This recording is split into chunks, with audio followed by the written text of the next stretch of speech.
let's learn how you can create a poster in Canva. So let us open our canva.com website. Once you're here, this will be the first thing you will see. We want to create a poster, so you can just click, for example, here, or you can just go to more and you will find your poster also here. So just click on it, and here will appear some untilted design.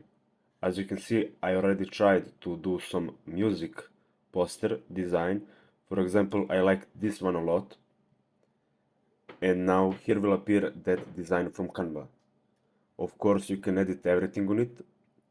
So for example, we can change these free cocktails to special promotion, and we can go start and end or reservations.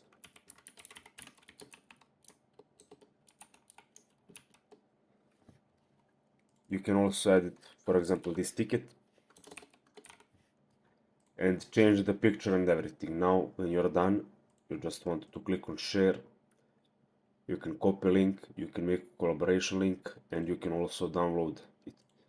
You can here select what kind of file you want to download, and when you're finished, just wait for download to finish. So that's it, thanks for watching and see you in the next video.